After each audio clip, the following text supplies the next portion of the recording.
Hello, Philip. Hello, Dr. Ash. Philip, we run Hello, this Michael. event Good to see without you all here. cameras. This is just the start is with my camera, but then we switch off because it has a lower data rate. So if the people are watching, so thanks for being here. Uh, we will start in less than 1 minute time. Leslie is just joining, which is great. Hello, Dr. Ash. Hello, Leslie. We start in a few seconds time, and I'm sure more of us will join. The topic is, I think, touching you as well today. So I will switch my camera off and we will start. We already record this part, but we start now. Good morning, good afternoon, good evening, everyone. The next Power of Touch Industry 5.0 event is here, and we run on this event on the back of language to the future. Having one term, one word, which I introduce to all my guests, and we talk about it for 40 minutes. The term today is freedom. And I will start with you, Dr. Ash. Dr. Ash, if you close your eyes and you hear the term freedom, what came first to your mind, please? Thank you very much, Michael. Um, I guess I'm in the free world right now, so I must express my feelings of being very close to you in Europe right now. The word freedom has a multifaceted meaning. It's a word that echoes through history and across cultures, carries profound significance for all of us. Here in the West, where I am right now, of course, we speak about liberation from constraint, the ability to act, to speak, and think as one chooses. That too, unburdened by oppression or external domination. It is the intrinsic right to self-determination, to chart our own course, and to live authentically. This concept actually extends beyond our own individual autonomy and encompasses the collective aspirations of communities and nations striving for sovereignty and justice. For many, freedom is a lived reality, perhaps so much engraved in our daily lives that its absence is almost unimaginable. Yet, for countless others, it remains a distant dream, a yearning born from struggle and adversity. This stark contrast highlights the urgent need to advocate for those whose fundamental freedoms are denied. In this context, I would specifically mention the purpose that I am here for, and that is of the Palestinian people and the people of Ukraine. Their freedom from domination resonates deeply for me. It's also for people in Africa, where for decades such people have endured immense suffering, not only from physical wounds inflicted by conflict, but also from the insidious grip of hunger and starvation. Their daily lives are a testament to the profound impact of living without true freedom, as they strive for the freedom for their land and the right to self-governance. It's a struggle for basic human dignity, for the ability to live in peace and security on their ancestral lands. The belief in freedom, more specifically for the Palestinian people to have an independent country of their own, is rooted in the universal principle of self-determination. Just like any other nation, they deserve the right to establish their own state, to govern themselves, and to determine their own future without external interference. This isn't merely a political aspiration, it's a fundamental human right, a call for justice and equality. Recognizing this freedom is a step towards a more just and equitable world where all people can experience the profound and liberating power of true independence. Towards the end, Michael, I must mention that I feel very deeply for those poor starving children in that part of the world. Their fathers went out before them to bring them back something to eat, and they died while trying their very best to get food for their children. Let justice prevail all over the world, and not only where we deem it fit to be served. Thank you so much, Michael, for having me Thank, on.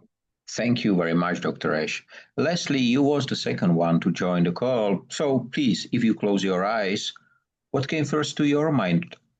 What came to your mind first when you hear the term freedom? Good morning, Michael, and good morning, everyone. I thought we had used this word before. I was pretty sure, but no, it wasn't. It was free, which is quite a different word. And of course, I'm going to think about the United States and what we're going through. But also, Dr. Ash brought up a very good point. All those things are true as long as we don't violate the rights of others. I think that's the bottom line here. But for me, real freedom exists in the way it was described in Viktor Frankl's book that he wrote after his experience in the concentration camps during World War II. And he developed logotherapy. And basically, it's to focus on what your purpose is, so that during the most horrific external circumstances, outside conditions and circumstances over which we have no control, maybe influence on certain times, but it boils down to the only thing that can provide us pure freedom as an individual. And that is what we think, how often we think it, and how we feel when we're thinking it, because the sensation that we feel, or the emotion, if it's fear, faith, if it's feeling, and different, it's different. The vibration of how you feel from those words translates it. Mind is an activity in your cells. So, what you're thinking and how often you think it, and the way you feel when you're thinking it, is the direct source of your entire body's experience. When we feel really great, there's a spring in our step, but it's from what we're thinking. So, what Frankel taught us was that you can train or become an agile thinker to think by intention what it is you want to repeat, and ultimately in which you will have faith in the freedom to think whatever it is we like, and that will translate into our experience. So for me, certainly in the United States, what I think about is I'm nearly 80 years old and I've lived through the greatest experience of freedom in the world, which has been my lifetime in the United States of America.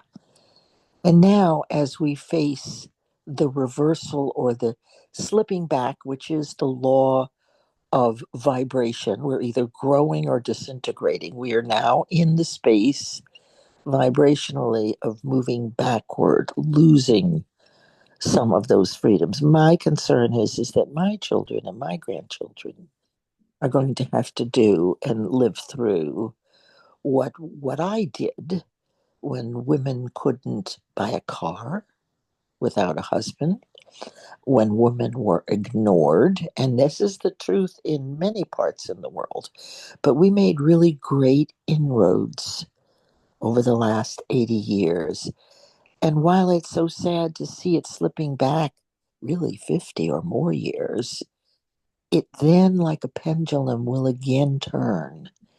The difference is we don't know by when exactly it will reverse course and swing back toward gaining all these freedoms again. So for me, true freedom, Michael and Dr.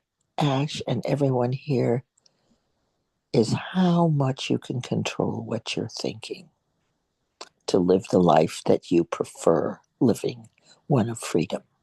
Thank you. Thank you very much, Leslie. Mirjana, you was the next one. So if you close your eyes and you hear the term freedom, what came first to your mind, please? Good afternoon. Sorry. Freedom for me is something that is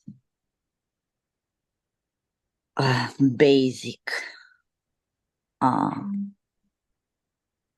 You need to have it in order to live human life. Reality is that for someone it is given, for someone else it needs to be earned. So that is something basic, base for everything else, to be a human being, person, and to achieve what you wish in life. Thank you. Thank you very much, Mirjana. Philip, it is your turn. I let the others to speak before you because you are new to the event. So the same question for you, Philip. If you hear the term freedom, what came first to your mind, please? Good afternoon. No worries, Michael. For me, freedom, you can't take it for granted. It's a huge present to you. And every day we have to fight for it, like how we behave ourselves, how we talk to other people on the same eye level, how we react. Like when you see politicians today, they don't listen to each other anymore. They just shout out. And the same as humans. Like a lot of people just want to have their own opinion. They don't care about other opinions anymore. And freedom, it's the future. I mean, without freedom, there's no progress. Without freedom, it's destruction. And you see what happened now worldwide. And just produce hate.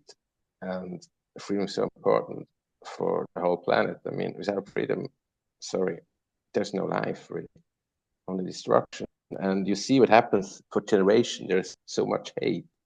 We have to forgive each other. We have to find solution again, because yeah, freedom is so important. And the only way really to find a way together to tackle all the actual problems we really have. We really have serious problems worldwide, and we don't need any more wars or fights, and we just lose. Most people just lose. Just a few companies make big profits, but the rest of it, they all lose. And that's no way to go at all. For me, freedom, it's really one of the most important things at all. And I mean, I'm pretty happy. I'm living in Switzerland, and we take for granted the freedom, but I mean, it can change. And so each of us, we have really have an understanding of each other, talk to each other, and listen to each other.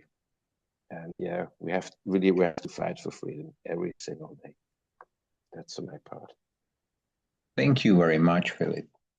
Shami, it's your turn. If you close your eyes and you hear the term freedom, what came to your mind in Bangladesh?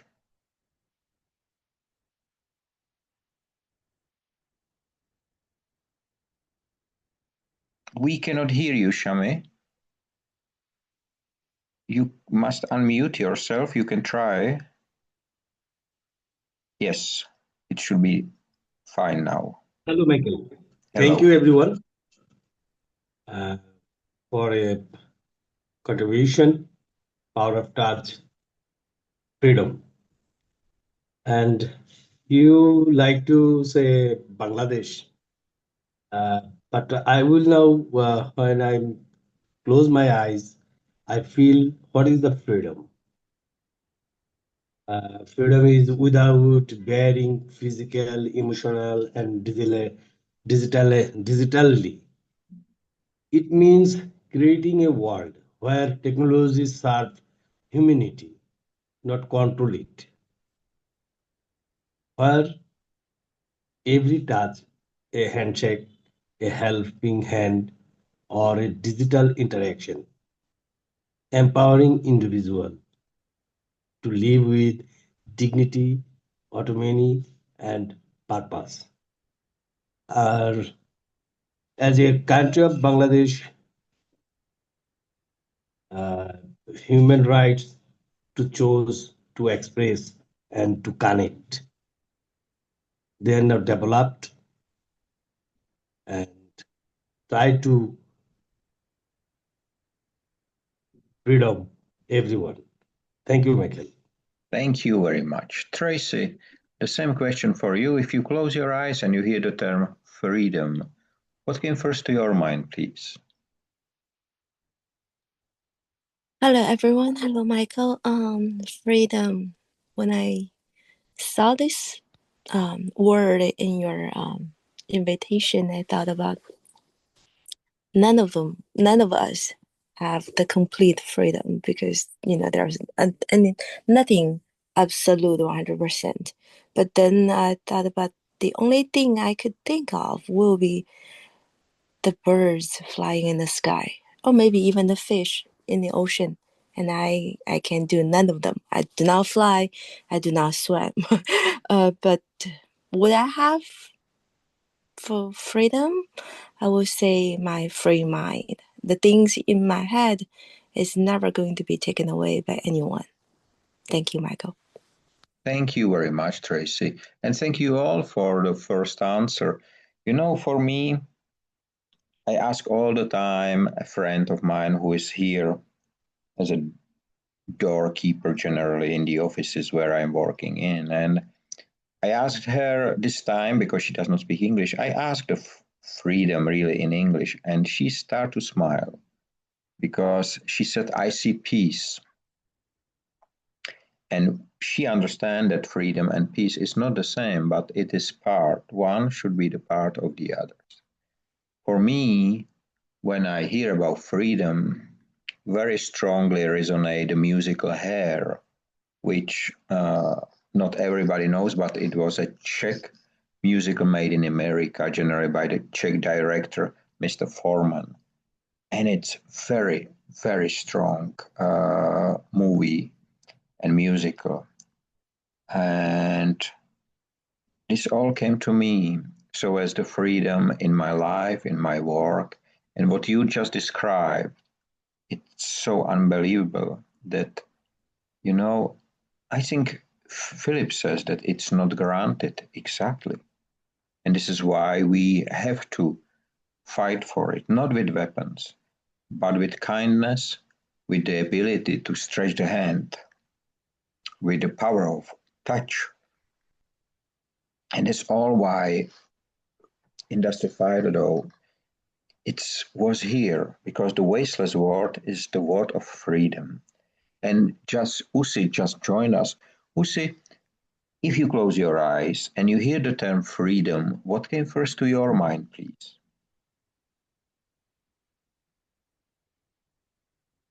Thank you. Thank you, Michael. For me, freedom, the ability to live with this dignity,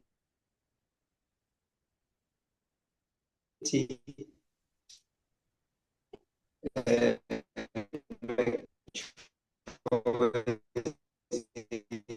with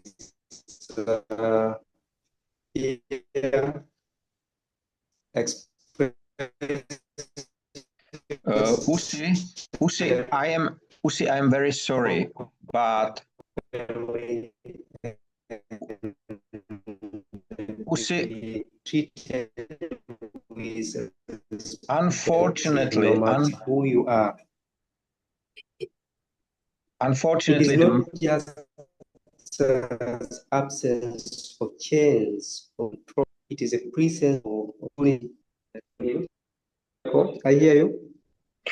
We can hear you very badly this time. The connection is very broken, so I'm not sure if you are in a different location. Hello? Or you use different mobile phone or something, but we almost cannot hear you. So I'm sure he will come back because all the time Usi has a very interesting comment. But I will come with a second round of question. And I will start again with Dr. Ash. Okay, Usi, can you try? Okay, Michael. Now yeah. I'm hear you well. Yeah, it's right now. It's much more better, so we can hear you. For me, freedom means the ability to live with dignity, make choices without fear, express yourself openly, and be treated with respect no matter who you are.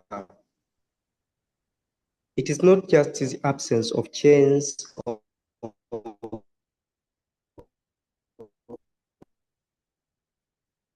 losing you again. We have heard the beginning, which was great. But right now we lost you again. So, Usi, if you can hear me, I will come to you in the second round of questions, but I will start right now with the second round of questions. It is a presence of I think it is Usi, I think it is the connection. It will be probably the connection issue, Usi. So I'm very sorry about it, but I will mute you right now and I will come to the second round of questions. Dr. Ash, freedom and peace, what is the relation between those two? A good question again, Michael. Basically, I think it's your frame of mind. You can be at peace within your mind if you can ignore certain things that are happening around you. And that is very important if you are a philosopher like me who thinks too much probably sometimes and who worries so much about things that other people don't bother about. They don't care. Like my present trip takes me not only all over Europe, but to the States also, to the United States, Washington and New York, where I am on a peace mission with some members of my think tank. And I also think about a black man. I think about Nelson Mandela. 27 years of imprisonment. Can you imagine a person who wanted freedom for his country being imprisoned for 27 years in a small cell and not being allowed to move about? And most countries of the world, of course, I've got two passports. One is British and one is Pakistani. But because of my parents, but really speaking, I mean, if you think about it very deeply, the Pakistani passport at that time said all countries of the world except South Africa and Israel. And my British passport didn't say anything at all. So therefore, you see a difference in the framing within our minds about what we think. And it depends upon the amount of knowledge that we have about the very thought, like what Tracy said, talking about birds. If you are free as a bird, you can go anywhere you want. And that is real freedom of action, as I would look at it, as a dove that comes to my balcony in Lahore in Pakistan, and has actually got us thinking towards peace and tranquility for the people of the world. So it's all about our thought process. And it's all about our thought process for others, not for ourselves. It's selfish to think only about ourselves and as to how free we are. But I think it's nice also to consider anybody else other than a cat or a dog that we may pet around us. We can treat them so gently and feed them so nicely, while some children out there in the world starve. So that is my thinking at present, Michael. Thank you very much. Thank you very much, Dr. Ash. Leslie, how important is freedom for writing? Wow. How important is freedom? Well, it's freedom of thought, as Dr. Ash has said, and I said initially. And it is not ignoring, as Dr. Ash said, for me, it's a choice of what to think. You can only think one thought at a time. Nobody thinks more than one at a time, regardless how fast. But I think it is wrapped up in what he was saying and the work that I do. So for writing, there is a freedom of downloading imagery and thoughts from the universe.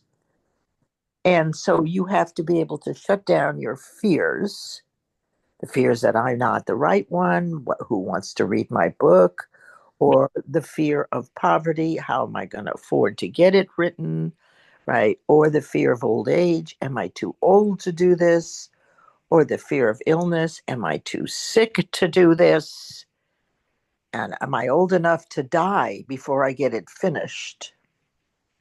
So all of those things are not the choice to think, but those are the stronger thoughts. So what's necessary is to actually be like a bird. Now, birds and animals don't have conscious awareness, so that we know of yet, right? There is no conscious mind where there is strategy, where there is perspective, where there is choice of thought. Oh, if we could fly like a bird and only think things that are not negative, that are filled with faith.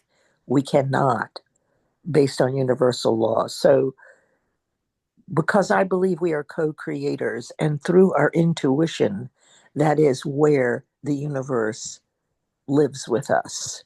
We are connected. And so, I have a partner in my conscious awareness, which is the universe. So, when I go to write, I am carried away and download visual images for which I've never had before, ideas for which I have never had before, because I have taught myself to focus, and concentrate.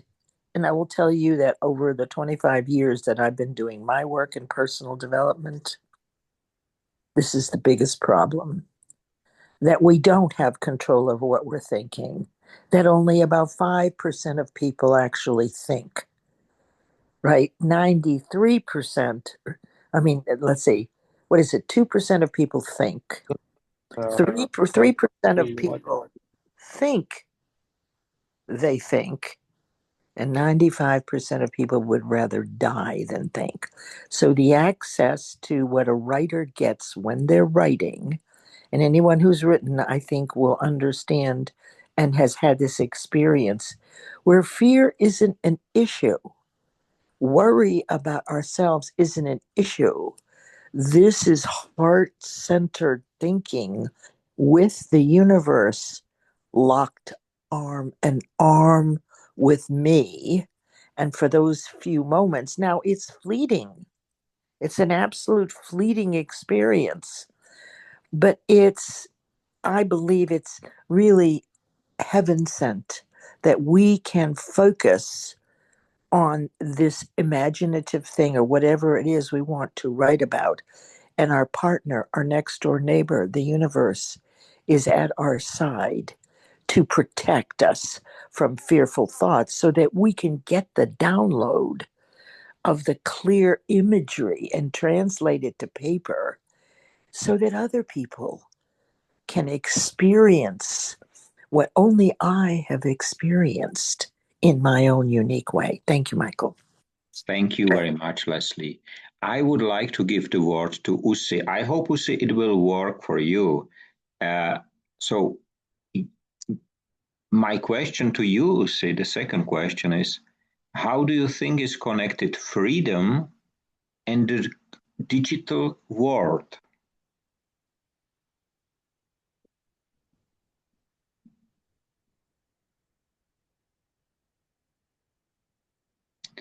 And unfortunately, we can. Thank you, Yes, Michael. yes, I we can can hear hear you. you.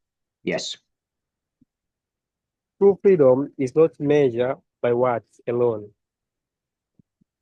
It is seen in our daily life action, in how we treat one another, in the space we give others to grow, to speak, and to be themselves. In today's world, we need more than policies or promise.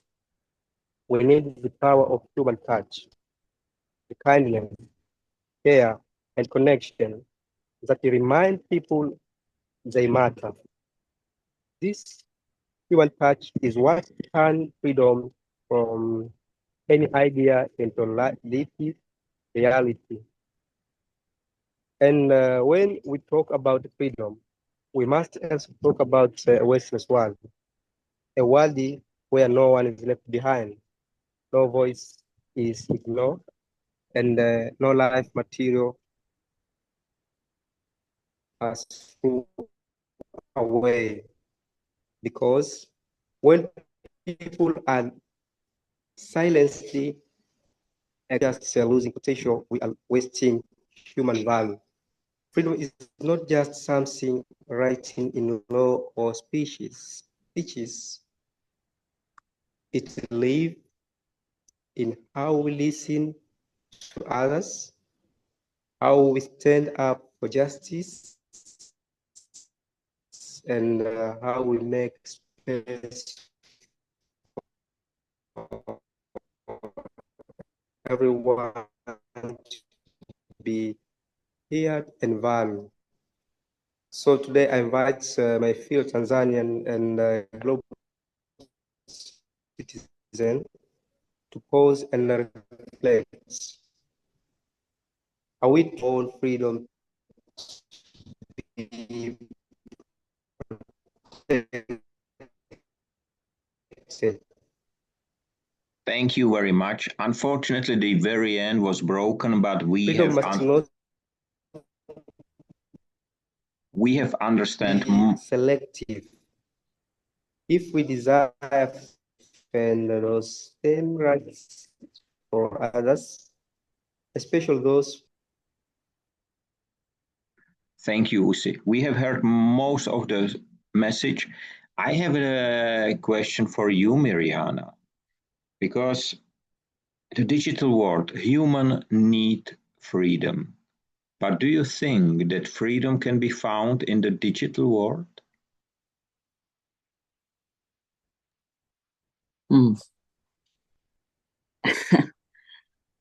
Not sure.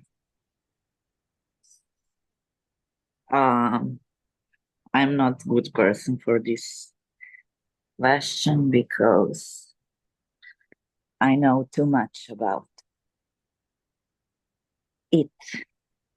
So it's not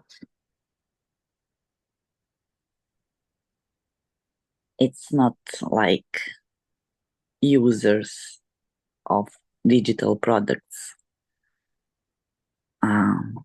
want to see it. Thank you.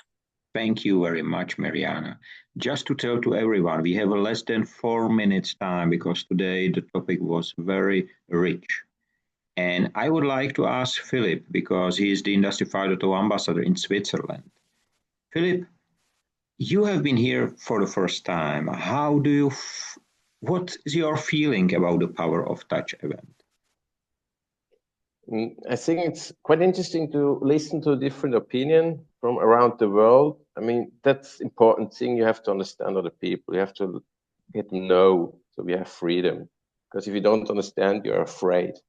You're afraid of refugees. You're afraid of foreigners. You're afraid of other people because you don't know them. So it's really important to get in touch with them, talk to them, and talk on eye level. Because everybody at the end is a human being. So it was really interesting talk so far. Thank you very much. Tracy, you finish every time when I give you the possibility, you finish with some Chinese proverb. So I am somehow quite sure there will be a lot of about freedom, or am I wrong? Actually, we don't have many. The famous Chinese poem that I first learned about freedom is actually from a Hungarian poet. I actually wrote it down in the chat, and I will read it to you because it's so famous, I guess, in almost any language. It's a short one. Freedom and love, these two I must have. For my love, I will sacrifice my life. For freedom, I will sacrifice my love. Thank you, Michael. Thank you very much. Unfortunately, Shami, we have less than 2 minutes. So if you allow me, I would like to thank you. You know, we are meeting here in a world using the digital tools, which have been given to us as a freedom or a part of the tool which can be used for freedom. But all of us know they are used as well to enslave us, to give us the need of urge and of having more and the data. And if we are not in a good shape for someone, he or she can switch us off. But I'm so happy that for almost 3 years, we are meeting here in freedom. As Philip says, on an eye level. You know, we represent all the world, and we show how powerful is the power of touch and the power of human touch. And this is why I would like to thank you all. Thank you for really, really great session, which will be shared with you and with the world. And I would like to thank you and say, have a nice time for your waste and wasting in all its forms. Stay safe, be free, and be human. Because so we can encourage and spread the freedom to all. So thanks a lot, and I hope to see you next week again to the next Industry 5.0 Power of Touch. Bye-bye. Thank you, Michael. Thank you, Michael. Great Bye, wishes everyone. from your Bye, side. everyone. Thank you. Have a good week, all of you. Thank you. You too. Bye-bye. Bye-bye, everyone. Bye-bye.